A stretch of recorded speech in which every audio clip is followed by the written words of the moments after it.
Traders, this is Cousin Vinny coming to you from theclosingprint.com on December 23rd, 2018.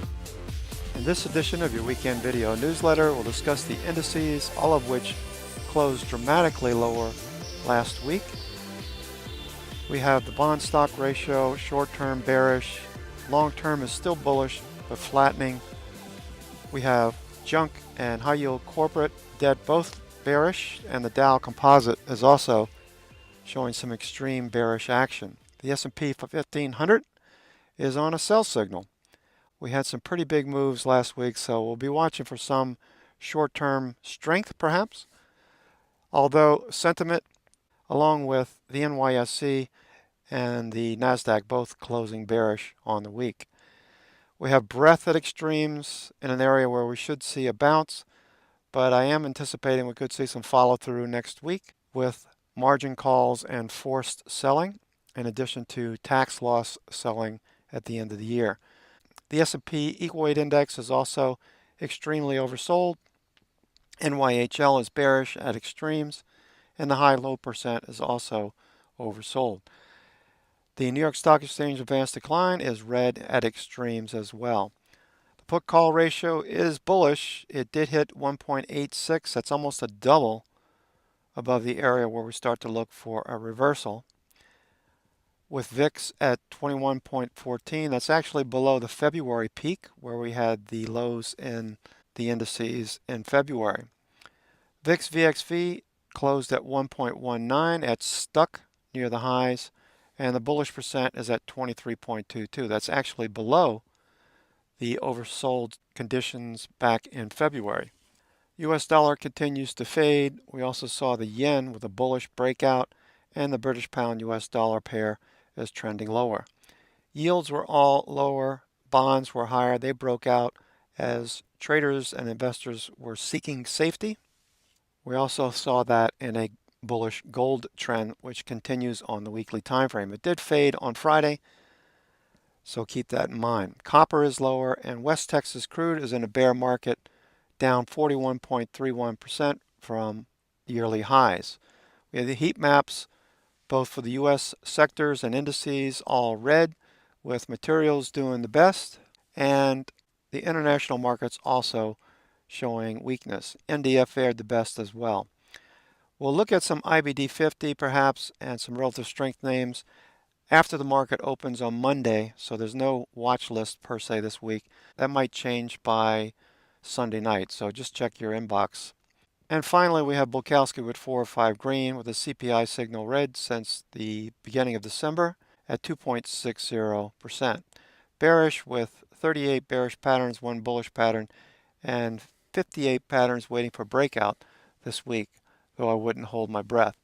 Bottom line, more caution, keeping our hedges on, and watching our bonds appreciate as the equity markets melt down. That could all change by Monday. We have a short day on Monday, and then we resume trading on Wednesday, Thursday, Friday. I'll be out traveling, so I will have the stream live, though I won't be making commentary during the day. I'll be in the trading room instead.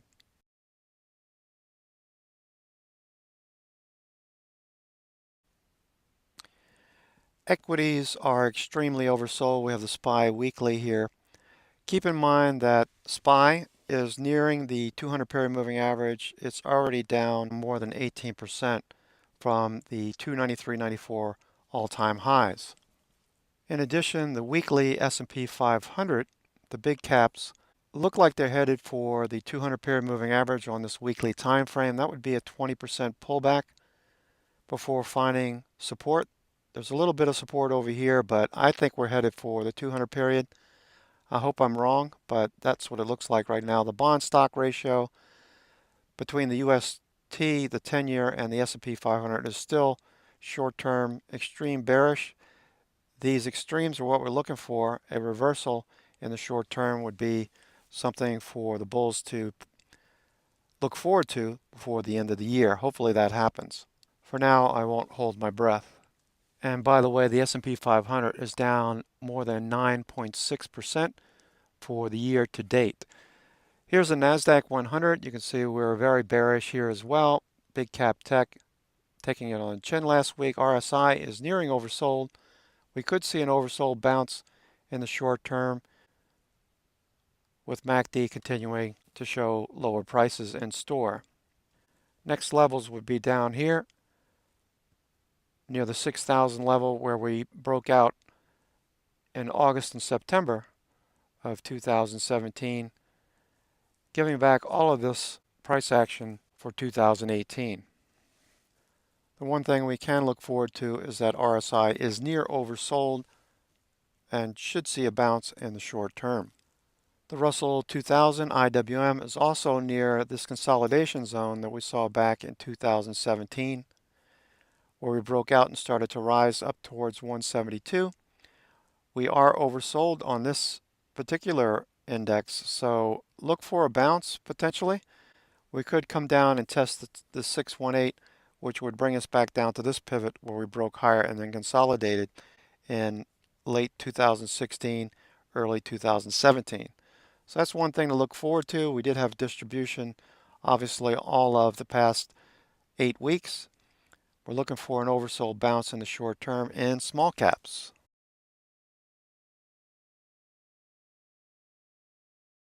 Breadth is extremely oversold. We have the S&P 500 in an area where we haven't seen since 2009.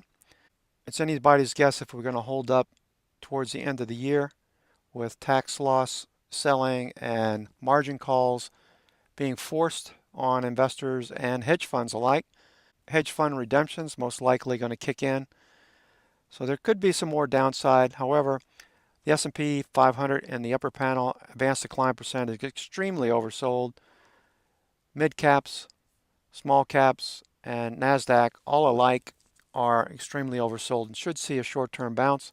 We don't know if that's going to happen this week or before the end of the year, but that's what we're looking for in the short term. Best to just keep your hedges on SQQQ, SDOW, DOG, and SPXU, and hold on to your bonds as they do pay good dividends at the end of the month. AGG and others that we've talked about in the last few weeks. All of those which will help you weather the storm at the present time. In addition, the New York Stock Exchange advanced decline has dropped below the zero line. Until we see this reverse and start to turn back up, we can only assume that decliners will continue to outpace advancing stocks. So we'll be looking for this to turn in the short term, Monday or Wednesday, Thursday, or Friday trading, certainly into next year. So watch New York Stock Exchange advance decline and look for that to turn back up in the short term before assuming a bullish trend reversal. NYMO and NAMO are at extremes as well. This minus 100 level that we saw back in February is where we were this week as well. NAMO for the NASDAQ, in addition to NYMO, which shows you the same condition. Minus 100 zone leads to a bounce in the short term. We could get a little bit lower on the NYMO for the New York Stock Exchange. However, that index is also extremely oversold and ready for a bounce. VIX is at extremes, lower than where we saw February's highs, but still in the green zone, looking for a reversal in the short term, as we do have a lower high. This was the Credit Suisse Inverse Volatility ETF, ETN, that imploded, so would expect to see this reverse in the short term, in addition to what we saw on the put-call ratio, which hit a high that we haven't seen since before February, registering 1.86 intraday on Thursday and starting to reverse on Friday. So look for a bounce. Hopefully that forced selling and tax loss selling will dissipate and we could see a little bit of a rally into the end of the year, as we are extremely oversold and fear is rampant in the markets.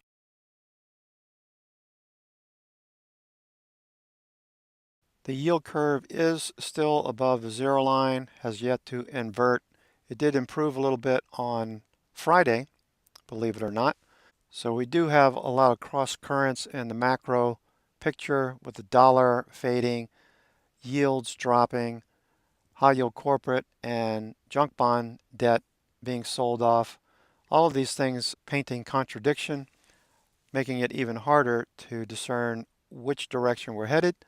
So keeping your hedges on, as we mentioned, SQQQ, SDOW, DOG, and SPXU makes sense, and holding on to your bonds in the short term until we can get a base to form and we start to see some sort of trending action. The momentum is still clearly bearish and moving lower. All duration bonds also remained bullish after basing 8 weeks ago. We did start to see some indications that we're witnessing some profit taking in the short term, so that would be helpful for equities if we see some of that, see some rotation back into perhaps extremely oversold equities. We'll just have to wait and see going into the end of the year.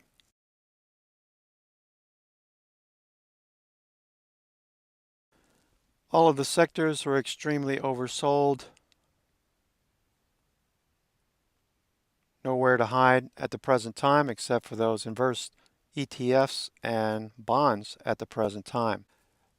Utilities did hold up fairly well last week, holding near the 50-day moving average, though XLP continued to sell off along with most other stocks.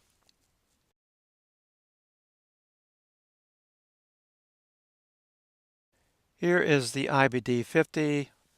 Once again, we're looking for stocks that are holding up well, like Atlassian, Team, TEAM, the 20 and the 50-day, price just above the 50-day, but holding the 20. So we're looking for this trend to turn back up. Most of the other stocks have lost their 50-period moving averages and are showing extreme bearishness. No reason to jump into anything this week. Let's see how Monday starts out. Perhaps we'll get a reprieve and a bounce or some good news. Otherwise, we'll just play it by ear.